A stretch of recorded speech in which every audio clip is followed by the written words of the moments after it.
Oferecimento: Supermercado Cambará, 43 3325 7755, Londrina, Paraná. Econorte Revendedora Ford e Kia, 012 2170 4004, São José dos Campos e Caraguatatuba, São Paulo.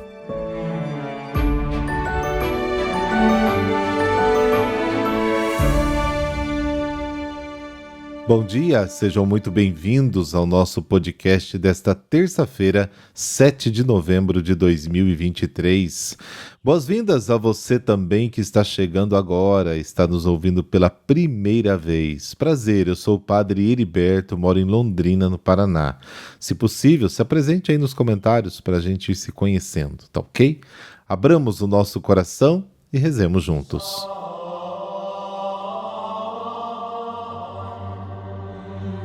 Pelo sinal da Santa Cruz, livrai-nos Deus, nosso Senhor, dos nossos inimigos.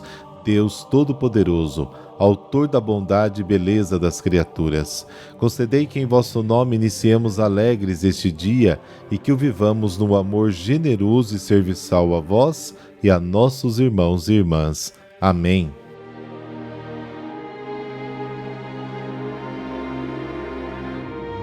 Lucas, capítulo 14, versículos de 15 a 24. O Senhor esteja convosco, Ele está no meio de nós. Proclamação do Evangelho de Jesus Cristo, segundo Lucas. Glória a vós, Senhor. Naquele tempo, um homem que estava à mesa disse a Jesus: Feliz aquele que come o pão do reino de Deus. Jesus respondeu: Um homem deu um grande banquete e convidou muitas pessoas. Na hora do banquete, mandou seu empregado dizer aos convidados: Vinde, pois tudo está pronto. Mas todos, um a um, começaram a dar desculpas. O primeiro disse: Comprei um campo e preciso ir vê-lo. Peço-te que aceites minhas desculpas. Um outro disse: Comprei 5 juntas de bois e vou experimentá-las. Peço-te que aceites minhas desculpas. Um terceiro disse: Acabo de me casar e por isso não posso ir. O empregado voltou e contou tudo ao patrão. Então o dono da casa ficou muito zangado e disse ao empregado: Sai depressa pelas praças e ruas da cidade. Traze para cá os pobres, os aleijados, os cegos, os coxos. O empregado disse: Senhor, o que tu mandaste fazer foi feito e ainda há lugar. O patrão disse ao empregado: Sai pelas estradas e atalhos e obriga as pessoas a virem aqui, para que minha casa fique cheia. Pois eu vos digo, nenhum daqueles que foram convidados provará do meu banquete. Palavra da salvação. Glória a vós, Senhor.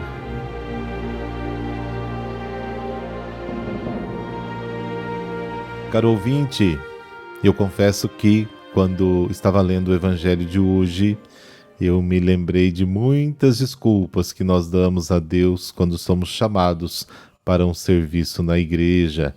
São as nossas desculpas esfarrapadas, que nem o padre mais acredita, viu? Bom, a discussão volta mais uma vez à felicidade, que é a aspiração fundamental do homem. Jesus declara: bem-aventurados aqueles que praticam o bem sem recompensas terrenas, porque terão uma recompensa maior na vida futura. A bem-aventurança consiste, sim, em participar do reino de Deus, imaginado como um banquete. A resposta de Jesus a um dos convidados é expressa através de uma parábola. Um homem prepara um grande jantar e chama os convidados através do seu servo. E as surpresas amargas começam imediatamente.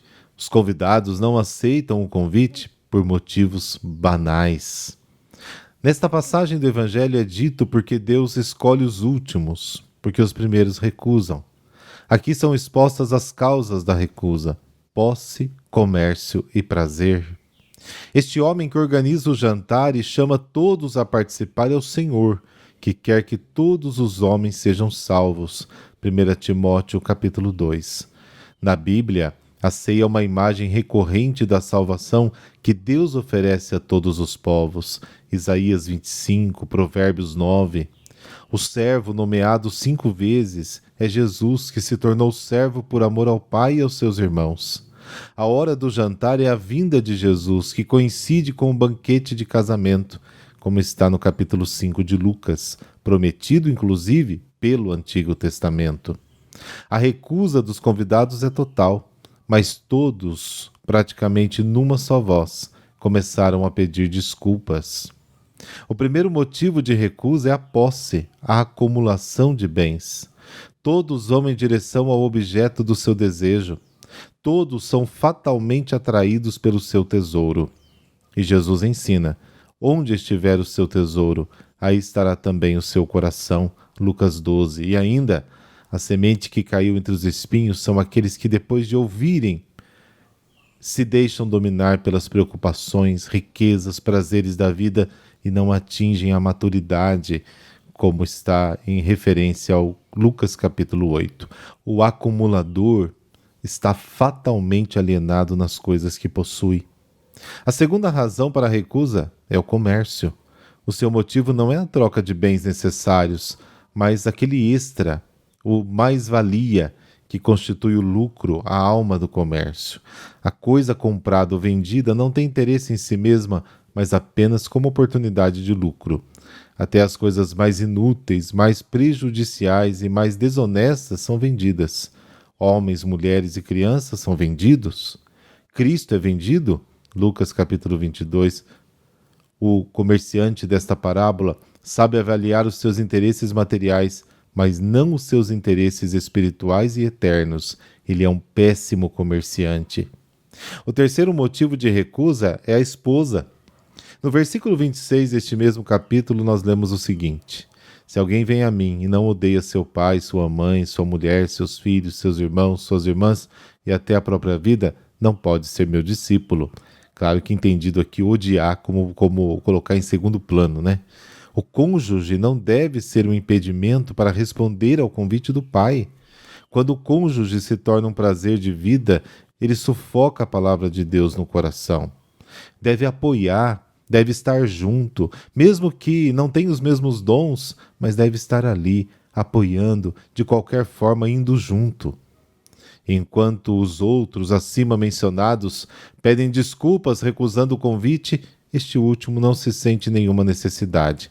É não tão natural que a esposa seja uma desculpa mais que suficiente para recusar o convite de Deus.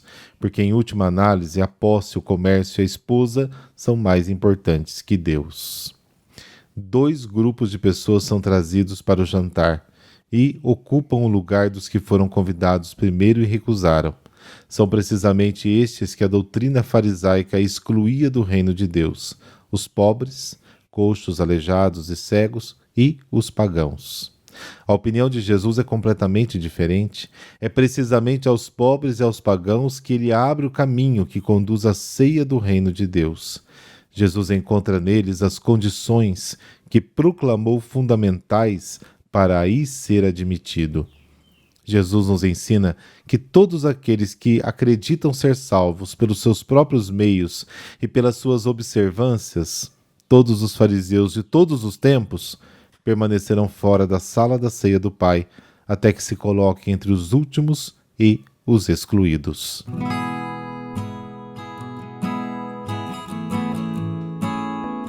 Hoje a igreja celebra São Wilibrardo. Ele nasceu na Inglaterra em 658. A família deste jovem missionário ofereceu muitos santos para a vida da igreja na Inglaterra. Aos 5 anos, seu pai o entregou aos beneditinos do mosteiro de York, onde foi educado. Ainda jovem, demonstrou realmente vocação religiosa e aos 20 anos seguiu para a Irlanda para aperfeiçoar seus conhecimentos teológicos. Pouco antes de completar 30 anos de idade, recebeu a ordenação sacerdotal. Em 690, Wilibrordo e 11 companheiros seguiram para a Holanda, na região da Frígia, com a missão de evangelizar este povo bárbaro e muito hostil ao evangelho. O Papa Sérgio I o abençoou e o animou, e o presenteou com relíquias de santos mártires para serem colocadas nas futuras igrejas. Ele foi um grande organizador, era um excelente líder e logo fez muitos progressos. 5 anos depois, ele entregou ao Papa um relatório dos resultados que conseguira e, em agradecimento, recebeu a sagração episcopal, como se dizia na época, e um acréscimo latino ao seu nome, Clemente. Na sua diocese, ele construiu a Catedral do Santíssimo Redentor. Morreu no mosteiro no dia 7 de novembro de 739, aos 80 anos de idade, alquebrado, pela gigantesca atividade apostólica que incluiu também a região da Turídia e a Dinamarca. É considerado patrono dos que sofrem com epilepsia e convulsões. A vocação da Igreja é essencialmente missionária. Hoje celebramos a festa deste grande santo, um grande missionário das regiões do norte da Europa, junto com São Columbano, São Wilibraldo e São Bonifácio. Sua coragem e fé o levou a enfrentar os desafios da evangelização nas regiões marcadas pelo paganismo bárbaro. Que Deus nos conceda espírito missionário para continuar espalhando a fé no reino dos céus. Deus, Pai de misericórdia, que no seu projeto de amor pela humanidade escolheste São Wilibrordo para proclamar as maravilhas da fé. Concedei-nos por sua intercessão conservar em nós o espírito missionário que nos leva à união com Cristo, que vive e reina para sempre. Amém. Abençoe-vos o Deus Todo-Poderoso, Pai, Filho e Espírito Santo. Amém. Boa terça-feira e até amanhã, se Deus quiser.